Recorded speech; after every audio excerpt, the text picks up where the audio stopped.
Welcome to this interview by Project Cargo Weekly. Our special guest of honor today is Mr. Alfred Thamm, the owner of A2Z Africa Logistics Advisory, based in South Africa. Welcome, Alfred, to this interview. Thank you very much, Bo. The same to you, and all the best to Sweden.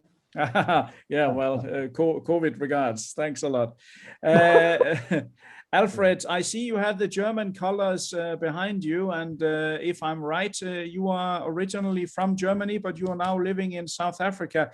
Tell our viewers, how did you end up in that beautiful country in the south of Africa, please?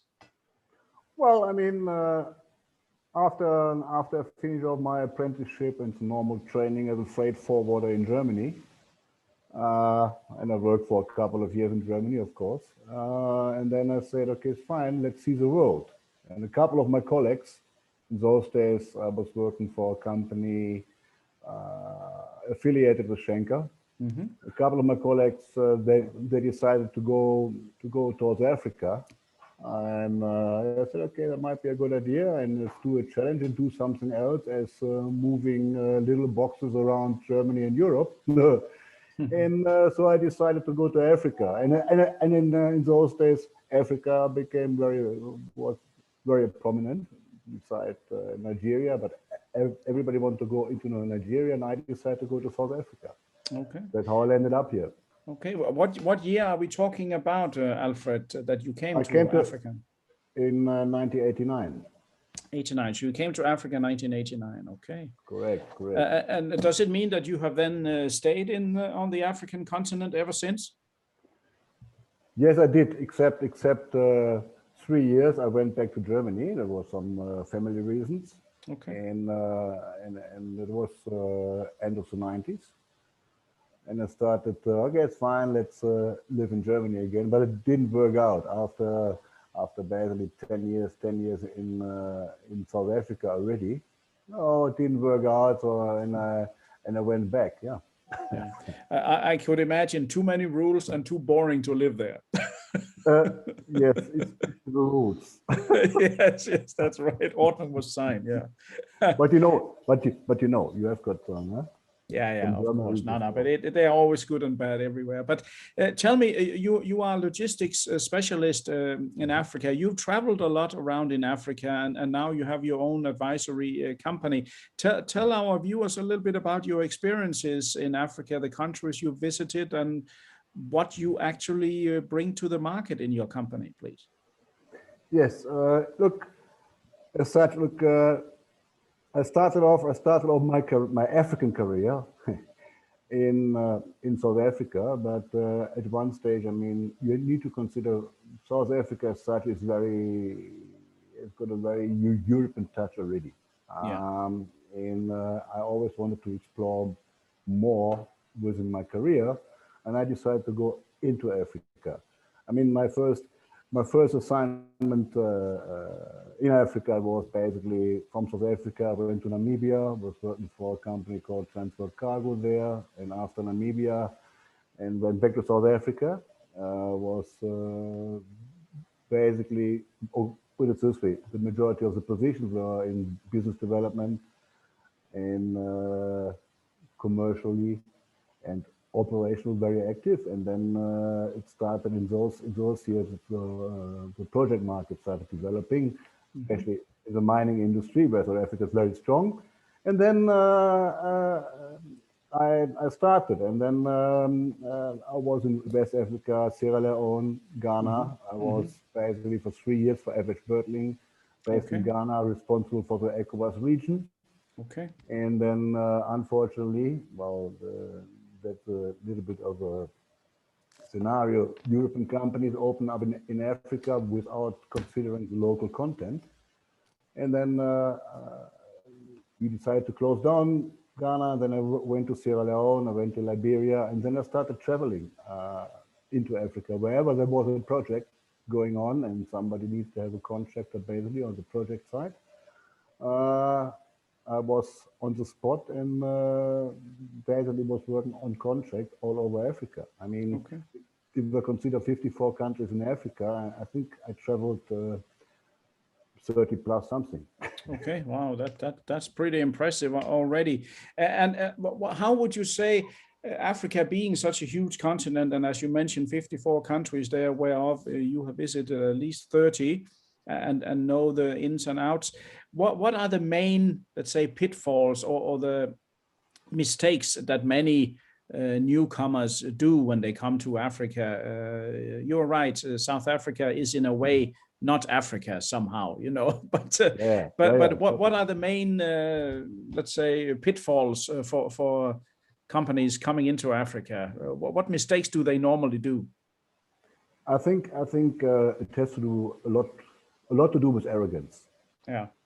They come in with their knowledge, with a massive backup, especially companies on a rather corporate level. They think, okay, it's fine. We just open there and we just do business without understanding the local culture, the business culture, the social culture in the countries. And hooray! And they don't understand that Africa has got infrastructure challenges.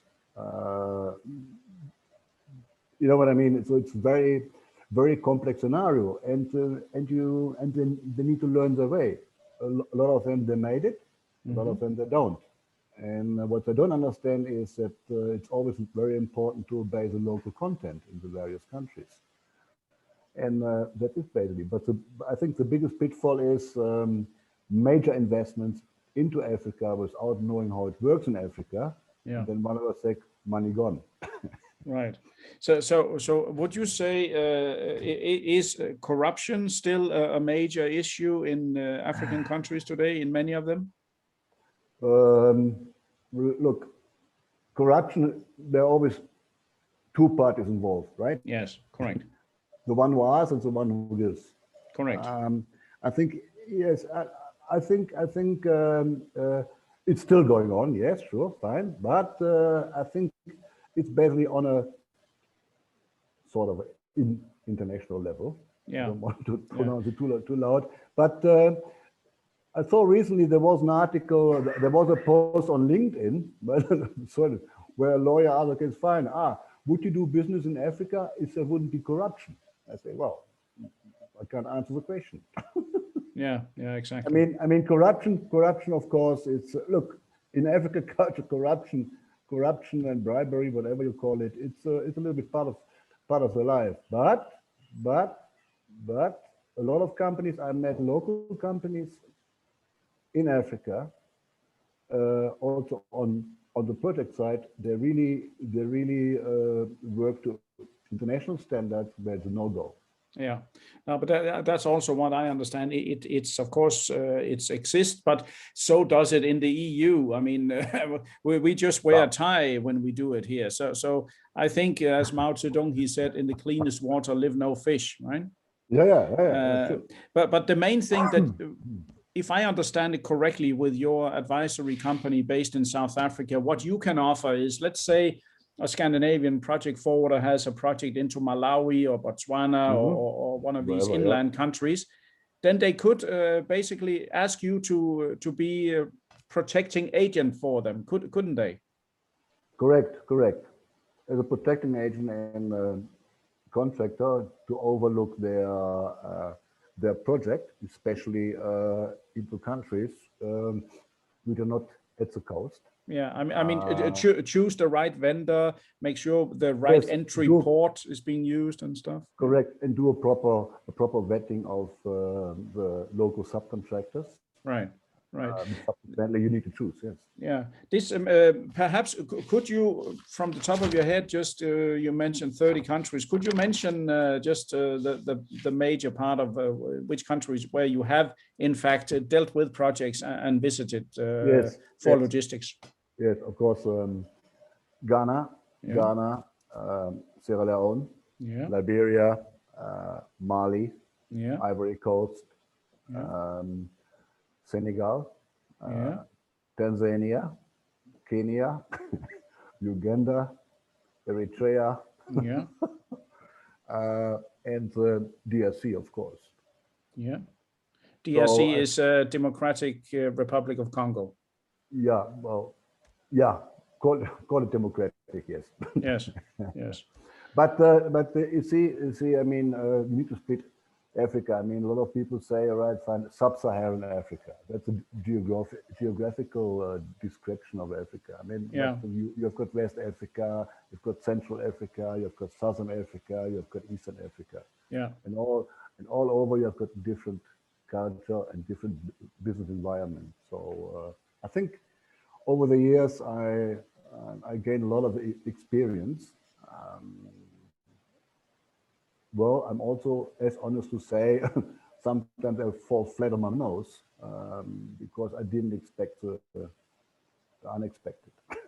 No, but I mean, nobody learns anything by having easy life. We only learn through adversity, right? So, Correct. some of these projects you've handled in these countries, has that involved also heavy lift cargo and inland destinations and Yes. trucking and rail or all kinds of? Basically, whatever was later project, including vertical, horizontal lifting, heavy lifts, abnormal supercargo, mainly into the hinterland, plus the required usual supply chain, what always comes with a project, especially delivering consumables to far away from port destinations.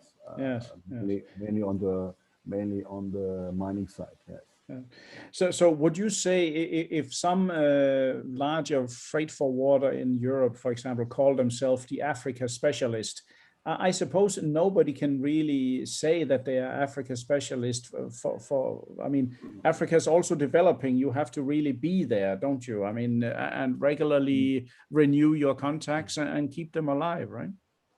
Correct. Thanks for mentioning that. A lot of companies, international companies, say, "Yeah, we are the specialists for Africa." And if you ask a question, I mean, they don't even know, because they don't even know where Africa is. Put it this way. Or if you're asking for a specific country, I mean, here's a project going on. Okay, it's fine. You're the Africa specialist. It will not work. A lot of international companies, I mean, look, a handful of the main project forwarders, project specialists, they have got for years already an established partner in Africa, and they never use any Tom, Dick, and Harry here. No, the local company just blind. It will not work. I mean, just to mention a few. The point is, if you don't understand how it works, you will not succeed. No. You will have a major pitfall. So in my understanding, there are the Anglophone and the Francophone, especially on the west part of the continent. May I ask, there are alternatives to the big French companies like Bolloré. There are alternatives, for example, to them, aren't there? Yes. Because sometimes when you sit up here in the north of Europe, we have the feeling that, if you don't speak Viva la France, then nobody, then you can't solve the problem. But there are alternatives to the French companies down there who do, of course, control a lot. But you can find others, right? Oh yeah. You find others, and what I found out over the years, I mean, companies usually African-based local specialist freight forwarders. A few of them I saw years ago working from a backyard out of a rusty container. Yeah. And now they've got highly sophisticated company infrastructure, and they're quite good. Yeah. They're really quite good. As far as Francophone Africa is concerned, okay, it's mainly dominated by France. Yes. We know that. Right. Yes. Well, okay, Bolloré, we all know. But, these companies are mainly involved in the port operations. That's right. Not necessarily that they really they've got majority of the business for the last mile delivery to the project sites. Right. They don't have. Right, right. And have you found since establishing your own advisory company down there, have you had concrete works since you started where you have assisted and guided foreign companies further? Yes, look, I got all inquiries. You need to realize I opened up A2Z just 2 months ago. Ah, oh, sorry, it's Right? that new. Yeah, Okay, I understand. yeah. Okay. And I'm coming, before, but you see, I decided after I came back from Senegal to open up the company and basically to guide, assist, and support local companies in Africa, how to approach Africa, how to work on their pipeline, the commercial pipeline, how to develop, because the tendency in Africa they have, okay, they rather sit back, and I want to say rather lie in the hammock and wait for something. No. But they're waiting for something and say, I've got a network. They will bring me business.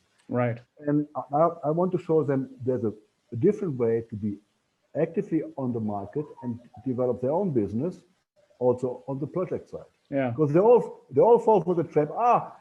This project is so massive with local content, but the local content doesn't necessarily mean that they've got the qualifications to perform on the job. Right, right. That's how I want to offer my services. Yes. Yeah. No, so basically, you can be a window for the local companies that you know to the outside world, and vice versa. I mean, because you know both, and you come, you have the experience from abroad before settling there. Yeah, that makes. I think that makes a lot of sense.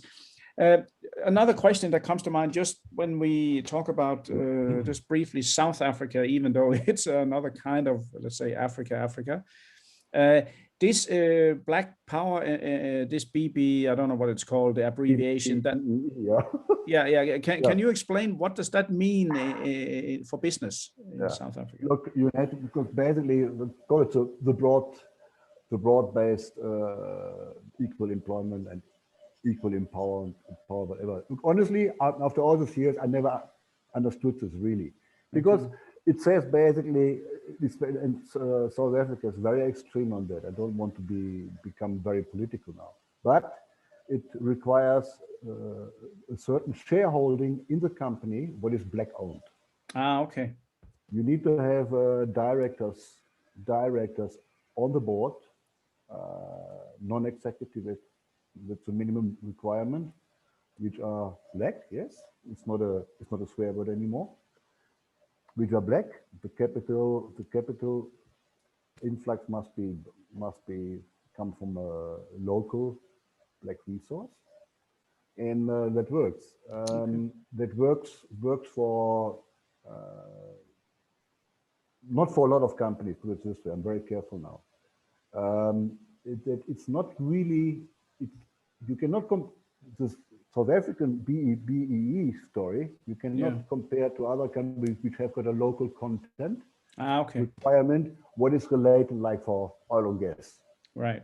Understand. Where they say, okay, the local content there is different. That means the normal labor and minimum paid labor, and supporting the community and all these kind of things. It's a different story. Whether it's good or not, I don't know. Because for an investor in South Africa, you need to have a major share of the business. Also, on the project side, you need to have a BEE classification and a certain percentage where you distribute part of your company shares into South Africa. Okay, it's clear. So basically, you would say, if you have a project, let's say in Ivory Coast or Malawi or Mali, the best way would be simply to visit there and regard every individual country as individual, and not take the Africa glasses on. See the country for itself and go there, and you could facilitate and support companies having a project. Let's say in Mali, you could go and do the groundwork there for them, couldn't you? Exactly. There's a whole idea about A2Z. I call it from Algiers to Zanzibar, whatever. Yeah, of course. so yes, the company can do that. Actually, as a matter of fact, I just 2 weeks ago, my good dear friend Herbert Ebonlo, he's in Cameroon, Oh yeah. representing now A2Z in Douala already. Okay, So, great. so I'm at the moment actually how I want to set up A2Z on the long run is basically to get as many representatives or principal consultants um, in the various countries where I think there may be an interest, and that how I'm going to develop Yeah. it. Yeah. That's the best way to do it. Some guy asked me, why do you, Alfred, why do you have still on your LinkedIn profile? You've got the company now, and oh, it's also great. But why do you still have got this logo, open to work? Yes, okay, fine. You can say yes, open to work for a contract, but A2Z is open to work as well. Yeah. So, Yeah. I mean, that's unfortunately how it works. Sure. No, it's very clear. No, but you certainly, in my opinion, you represent, you work in a continent that perhaps is the last frontier for project cargo. I mean, everything else is exploited, perhaps except some parts of South America, but I mean, Asia, North America, Europe, kind of boring, isn't it? And it's all the same. It's highly regulated. A ton of competitors who all can do the same. No place for innovation. I think you're in the right continent for project cargo. Yes, yes, indeed. I mean, look, some people ask me, okay, what the market is so slow and all those kind of things. Pandemic is still going on, COVID-19, and no. I mean, the market is recovering. Yes, we're still under the pandemic situation with all the problems and difficulties, but projects are slowly picking up, and investment decisions are coming in slowly but slowly. Like Total now in East Africa. I mean, Total Mozambique now, they declared force majeure because of the insurgencies. Now they're moving back into East Africa. They're building one of the longest heated oil pipelines in the world. Yeah. Refineries. So so the project market is there, and has got these challenges. And I agree, Asia, North America, Europe is covered.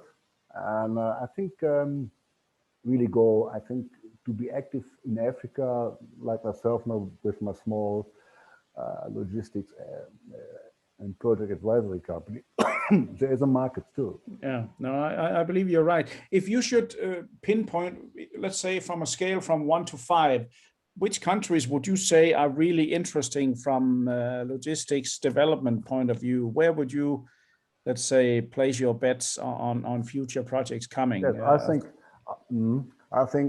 think the most recent oil and gas development, I think interesting, and what maybe the challenge is Senegal, Mauritania development of the offshore oil and gas. Okay.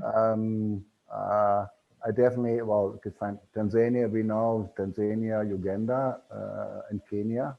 That region, they start now with, and they want to start with push through the LNG projects and now the big onshore pipeline. And that is basically the markets I would consider now. A lot of other countries are developing on the renewable energy side very fast. Also on the wind project side. Yes, of course. Mining. Interesting enough, mining projects are still interesting because a lot of mining development is going on in Africa. But it's mining is it's basically it's just a milk run. Mining projects go rather smoothly. Yes. It's not really changing. No, and of course they are also very subject to world prices on whatever they're mining, isn't it? I mean, they've been talking about the Guinea Simandou iron ore projects for years now, and still nothing's happened. So let's see what happens.